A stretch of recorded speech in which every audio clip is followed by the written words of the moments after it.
greens, potatoes, tomatoes, lamb, ram, hog, dog, beans, potatoes, tomatoes, chicken, turkeys, rat, greens, potatoes, tomatoes, lamb, ram, hog. Hey y'all, welcome back to another episode of Cooking with Lissa, and today we're going to be making a cinnamon toast crunch sock it to me cake. So for this recipe, you will of course need cinnamon toast crunch. You can get the olive brand kind, it doesn't matter. Eggs, butter cake or like white cake, vanilla cake, milk, cinnamon, cream cheese or vanilla icing, pecans, and 1 stick of butter. Let's move on to the next step.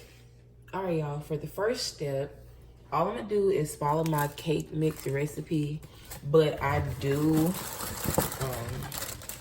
make a little bit of adjustments. Well, all I do is instead of using water, I use milk for my cake. So I suggest you do that if you want it to be a moist cake. And if you're not using the butter the butter cake mix recipe, then it's like most cake mix, they say to use oil. So just substitute the oil in the recipe for butter, so that way it can still be buttery. But yeah, so just follow your recipe, and then we're gonna move on to the next step. All right, y'all, so for the next step, I have about a cup of the cinnamon toast crunch in that bowl, and I'm gonna just crush my cereal. I don't want it to be fine, but I don't want it to be super big crunch either.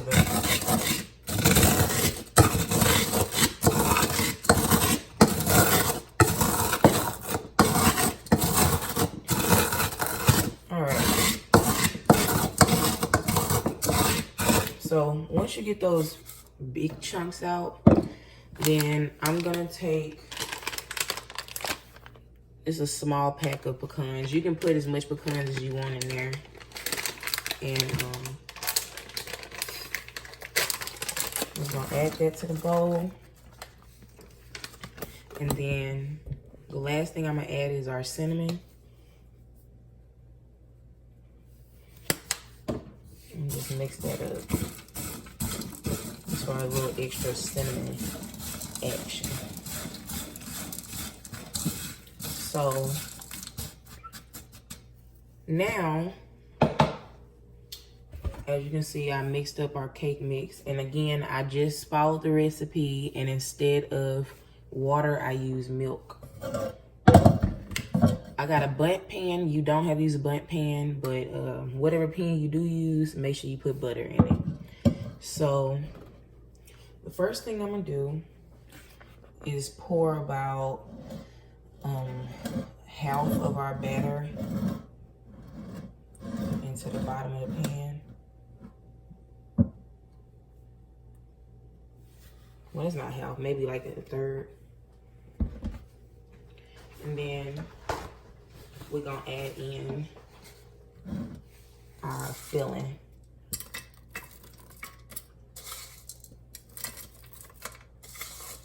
And it's okay if you have some left over, you can always put it on the top. All right. So now we're gonna pour in the rest of our filling. And then I got my oven preheated to 350.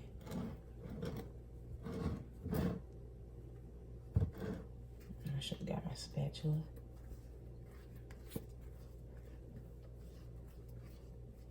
But yeah, just get all that batter in there.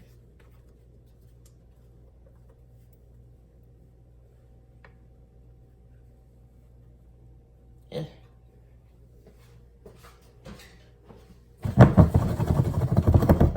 Anyway, y'all, we're gonna pop this in the oven, and then I think this is gonna have to bake for about 40 minutes, but I'm gonna come back and show y'all the next step. All right, y'all, so for the last step, I let the cake cool in the pan for about 30 minutes before I turned it over onto this cutting board.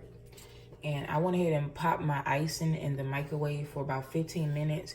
You don't want it to be too hot, just enough for it to be like drizzle, like, or whatever.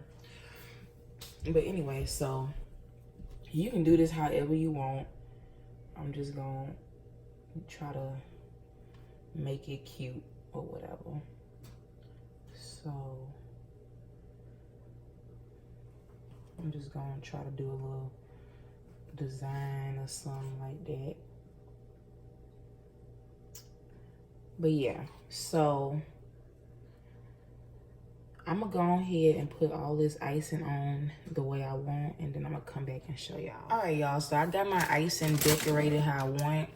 And so for the next step, I'm just gonna take some of my Cinnamon Toast Crunch, and we just gonna sprinkle it on top of the cake. Just like that. And again, you can make this your own. You place it however you like on the cake. And I got a little leftover mix from earlier, and I'm just gonna sprinkle a little of that on there too. And I got some of these little gold sugar sprinkles, so I'm just gonna put a little of those on there, just for a little pizzazz. And on top of that, I'm gonna take a little more icing and just drizzle it on my cereal like that. And again, you can make this your own and do whatever you want to do with it. But yeah, so that is the cake, y'all. And you want to let this set up and let the icing like cool or whatever. It should be set up in about 15 minutes. But this is the end result of our Cinnamon Toast Crunch Sakatini cake. I will come back after it sets up and show y'all the inside. All right, y'all, so I went ahead and cut the cake open. As you can see, it's got that little layer inside of nuts. I'm gonna go ahead and taste it for y'all. That thing looking moist. And if you are a cinnamon lover, this is the cake for you. If you enjoyed this recipe, please like and subscribe, and stay tuned for the next episode of Cooking with Lissa.